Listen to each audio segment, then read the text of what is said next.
We're going to try this again. We are going to try it again. Bear with me, guys. It's a balancing act to get this on the mirror. Okay. So I wanted to jump in live before I head off to the airport. I'm going to be heading home after a 3-day event here in LA. And I wanted to talk to you guys about your vision before I go. This is going to be a really quick live. It's not going to be long. It's just to kind of provoke some thought. Sorry. It's just to kind of provoke some thought and get you guys thinking about what your vision truly is. Now, I want to explain that your why, or, why you're here, why did you join? That is something that you have to be very, very clear on.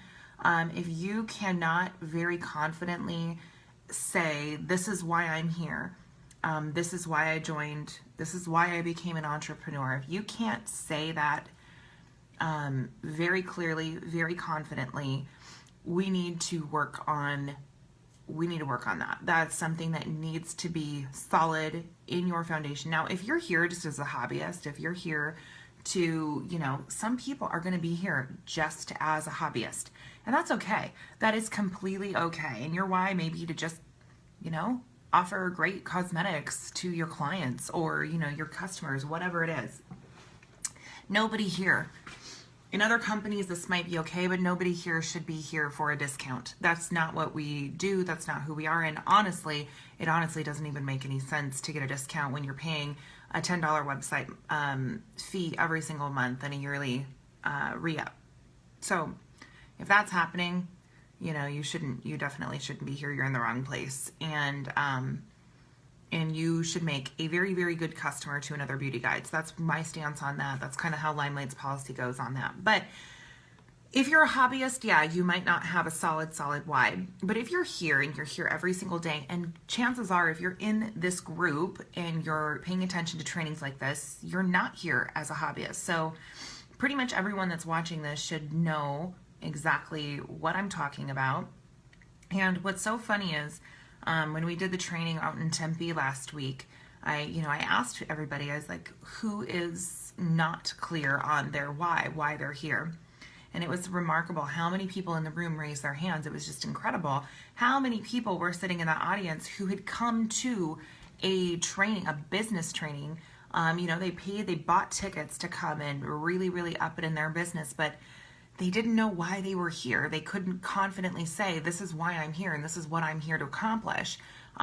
Your why is about what is changing, what you intend to change in your life, whether it be, growing outside of your comfort zone or making good money or, retiring your husband, whatever it is. But at the end of the day, we have to really break it down to why we're here. And in order for you to get very, very solid on your vision and get solid on, what it is that you want for your life and what it is that you want to accomplish, whether it be rank, whatever, you have to know why you're here. What's driving you? What's that driving force? So that's kind of your assignment for today. I know it's a Sunday and I rarely come on Sundays, but I saw an opportunity to jump on before I grabbed my bags and caught the shuttle to the airport. But yeah, Sue, that's great. And if you're not 100% solid on your why, a vision board does help. A vision board helps everybody. And you might see it as cheesy. Some people just can't grasp the vision board concept. But visual aids are phenomenal. They're absolutely phenomenal. But what I want to explain to you and what I want to talk to you about is my vision, what my vision was when I came into this industry. And what's good too is your vision can change. Your vision will evolve. It's going to grow. It's going to evolve into several different things because you're going to surprisingly set goals for yourself and you're going to hit them. You're going to progressively move forward. And so, set a why that's here and now, that makes sense to you here and now, that things that are important to you. But I want to, yes, seeing is believing, Julia. Could not agree more. Vision boards are phenomenal. And I want to put together a very, very solid vision board, and I one day will share that with you. It has to be finished. It has to be accomplished first. Yeah, Bianca said my why has changed so much. So I want to share this with you before I go to the airport. When I came into network marketing, I had no clue what this industry was. I actually had a very bad taste of this industry, and I was one of those people who looked at network marketers and had the icky feeling, is like, ugh, I would never want to be part of that industry. Like, it doesn't appeal to me. I had a bad taste in my mouth from what I had seen, and etc. But there I was. I found myself in that industry, and I had no confidence in my sales abilities. Still, I still don't consider myself a salesperson. But I didn't come there for that. What I came there for is, okay, I'm not here to sell a bunch of stuff, because that's not that's not what I like. That's not what I'm comfortable doing. What I came there for was to get out of my comfort zone and have more social interaction with adults and find friends. I'm a green, guys. And I came here to find friends. I came here because I had pushed myself back, and I was in my house, a stay-at-home mom. My communication was with children who couldn't even speak themselves yet. I was talking to infants at this point. And I really, really knew that if I could create a relationship with people, and I could establish a relationship with people, it would make me feel better. It would make me feel more connected and less lost in this world. And that was my original why. That's why I came to this industry, was to make friends, not be so lonely, and to try and prove to myself that, I was an interesting person, that, I could make friends, and I could have more people to talk to than a 3-month-old and a 1-year-old. I could do that, right? So that's why I came here. But what was funny is that was my vision originally, and I started doing that, and I started making friends, and my team started growing, and naturally it's like I was dealing with customers, and I was talking to people, and I was doing things that were very, very new to me. Hi, Kimberly. Yeah, catch the replay. This is not a super important training. It's going to be short anyway. But so that part came and went, right? I came here and I was like, see, I accomplished my why. I did it. That was what I was there to do. And it was awesome, because I felt good, and I felt like, I had done something. I had set a goal for myself, and I had done it. And believe it or not, that bumped my confidence in huge ways. But the more I learned about the industry, because I was in this industry, I was learning, and I was, kind of looking around and seeing all the people that were here, and, learning. I have a team now. I got to start learning, like, what do we do? How do I keep this? Because I didn't want to lose, right? I didn't want to lose what I had built that had got me to accomplish my why. And so I was learning and looking around the industry, and I saw these people that were just like remarkable. They were making ridiculous amounts of money, and I still had the idea and the mindset that was far-fetched. I still didn't trust it. I still didn't 100% believe it. But I saw the red in me came out. We all have a little bit of red in us, and I had that red side of me. I'm a green with a little bit of side of a red. That's what I am on the color scale. But the red side of me came out, and I saw those people who were important. The title, I made it to the top. That bit, it wasn't about the money. They would boast about their paychecks. They would talk about how much money they were making. That was their advertisement. But for me, that's not what spoke to me.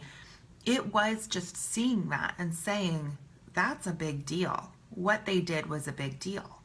And learning and watching and going, okay, what do you have to do to stand on that stage? What do you have to do to be that important person in any company, any given company in this industry? What is it that you have to do?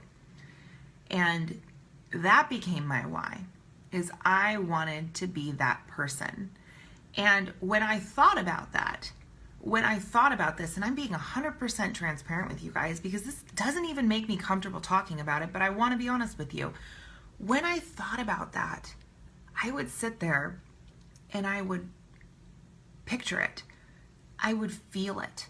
And that's what I tend to do. And one thing that I've learned, over the course of my time in network marketing, and it's been kind of confirmed for me this weekend, you know, talking at this Bob Proctor seminar and everything.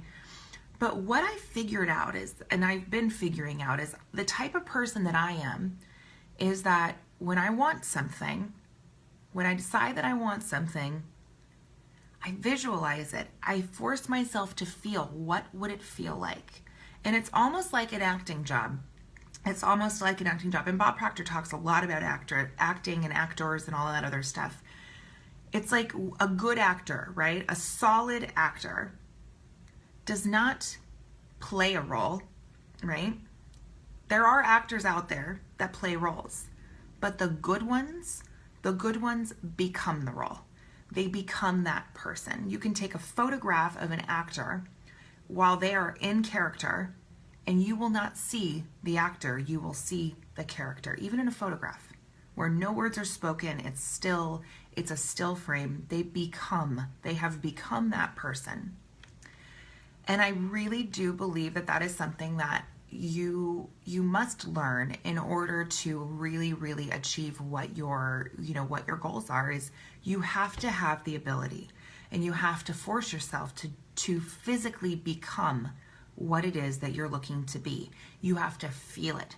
You have to be able to sit there and throw into your imagination in such a strong way that your body feels what it would feel like to stand on that stage. And I can tell you right now with 100% honesty, and I'm being 100% serious, I was a low-level presenter in my previous company, sitting on my couch in my little living room with my little babies screaming and pooping their diapers and all that stuff. I was sitting on my couch, and picture this, because I probably had no makeup on, I looked like a complete slob. I'm sitting on my couch experiencing, I forced myself to experience every single day what it was going to be and what it would feel like and what I would be experiencing on a physical level the day that I walked across that stage. I forced it. I absolutely forced myself to see that. And there have been times, there are people, and I'm not a daydreamer. I'm not one of those people that flies off and daydreams all day. This is hard for me. This is something that I have to really think about and really experience and put myself through and focus on. But I was doing that. And I had no idea what I was doing. I didn't know what I was doing at all. I didn't know that I was fully visualizing at that point on purpose. It was just something that I wanted to feel. I was so hungry for it. I didn't want to wait for that moment. I wanted to feel it now. I wanted to feel it right then and there. And so I would allow myself that. I would force myself to. Is what does that feel like? And what is it going to feel like when I walk across that stage? When I hit the top rank of my company and I become that important person that I've been seeing and watching and aspiring to be, what is that going to feel like? And what's so funny is that felt so good. And holding on to that vision and having that focus and forcing myself to think about that every single day. Every single day. And as embarrassing as it is to admit, I was doing that every single day. And I thought it was, I was like, oh, if anyone could, this is kind of cheesy, like it's kind of stupid. But I was still doing it. And you know what happened was, I became that person as a result. You hear the quotes, be the leader that you intend to be. If you want to be a top leader, start acting like a top leader today. Well, what happened is through visualization, accidentally, I became that top leader. I became, even at the low level of my company. And I didn't zoom through. I had to work and build. And everything that you guys are going through, I've been there. Trust me, I know exactly what it's like. Nothing just happened for anybody in this industry. And I had to... It was a long, tough road. But I became the role, right? I became the top leader. Even when I was a low level. I became the role. I didn't act the role. I became the role. And that's what got me there. Is because being a top leader has nothing to do with rank. Rank doesn't mean anything. It doesn't mean absolutely anything. Top leaders lead in a different way. They lead very specifically. They lead very intentionally. And it didn't matter what rank I was in. It didn't matter where I was at in my company or what my title was, because title means nothing. What mattered is I was giving the leadership of a top level leader. I wasn't waiting for someone else to do it for me. I wasn't asking questions. I wasn't asking someone to hold my hand through it. I took control and I said, would a top leader do that? No. That means I need to go do it myself. Would a top leader be asking and waiting for someone to walk them through this? No. They're already there. I need to find the answers and I need to be that role. I need to become that role. And that's what happened is I did that. And what's so funny is I had no idea that I was using visualization. I had no idea what I was doing. No clue. But what I've been learning, what I've learned since, is I was tapping into one of the best tools you have. The best tools, the most powerful tools. And you know what's funny and what's so sad? What is so sad is that so few people believe that that is a good tool. They do not believe that it is a tool that will actually help them. Go ask anyone. Go look up Arnold Schwarzenegger's thoughts on visualization. You know, back when he was a nobody, right? And look what he became when he was bodybuilding, not the governor. We're not talking about governor of California stuff, but you get what I'm saying. But look it up. If you don't trust it, if you find yourself thinking, oh, visualization, that's just some, crackpot idea and all of that stuff, challenge yourself and give yourself enough education before you make a decision about it to actually research it. Go research it. Because I found out completely accidentally, that it was the most powerful tool I had. And that is why my life, and I've done this my whole life, that is why in my life, when I've really wanted something, I've always gotten it. I always got it. And I had no confidence going in. I wasn't like, oh, I'm going to get that. No, it was, I really, really want this. And so I would put these things into practice, not knowing what I was doing. And it is magic. And Bob Proctor said something really, really interesting yesterday.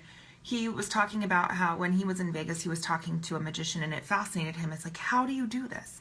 And the magician said is once you know what the magic trick is, you understand that it's no longer magic. It's not magic. There is no magic in it. The magic tricks, once you break them down and understand the steps involved, they're not magic. But this here, this visualization, it is magic. It is absolute magic.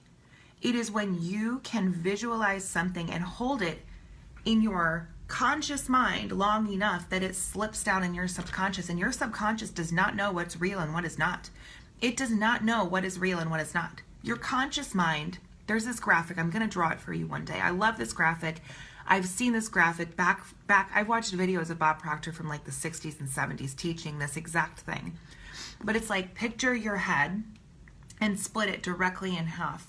Up here is your conscious mind. That is your conscious mind. It incorporates your senses, all 5 of your senses, and that's what dictates what happens in your conscious mind. But on the bottom half, right? On the bottom half is your subconscious mind, which is not dictated by senses. It does not know what is real and what is not. It doesn't know those things. And when we are able to push things from our conscious mind and we physically force our senses to feel and see and experience things that may not actually be there, we force that to happen. It slips into our subconscious mind, and our subconscious mind doesn't know the difference. Our subconscious mind believes that we are there, that we are experiencing that, and you force that to happen. And what happens is anytime that happens, it starts moving into the physical, and that is what law of attraction is. That is what we attract in our lives. That is how it manifests. That's the whole process. There's a huge process on it. It is brilliant. It is absolutely brilliant. But before I end this live, I want to take it back to, if you are here and you don't have a stronghold on what your vision is and why you're here and what you want to accomplish, you're never going to get it. You have to have that strong vision. You have to really solidify, this is why I'm here. This is what I'm going to do. This is who I want to be. This is what I want to accomplish. And then put forth that process of feeling it. Treat every single day as if you are already there. My favorite thing ever. And I'm probably going to spit it at you every video, right? I already have it. I just haven't arrived there yet. I already have what I want. What I want is already mine. I just physically haven't gotten there yet. That is the mindset that you must have. I already have what I want. I just have not arrived there yet. And that's the mindset that I have realized that I've had. And that's what helped me through this process. And people ask all the time, how did you get to the top of your first company in 18 months? How did you do that? How did you go from 170 or 187 Facebook friends to tapping out your network and having thousands of followers? How did you do that? And mind you, the clock's ticking. It's only been a little over 3 years. Industry average to get to the top of a company is 5 to 7 years, people. 5 to 7 years, and in that time, in less than that time, in 2 years, in 24 months, I made my way to the top of 2 companies. Why? Because I felt it, I experienced it, I decided it, and I made the decision that I've already had that. I've already gotten there. I just haven't physically gotten there yet. It's already mine. I just haven't gotten there yet. And I lived the part. I became the role. And that is what you have to do. And that's what visualization is all about.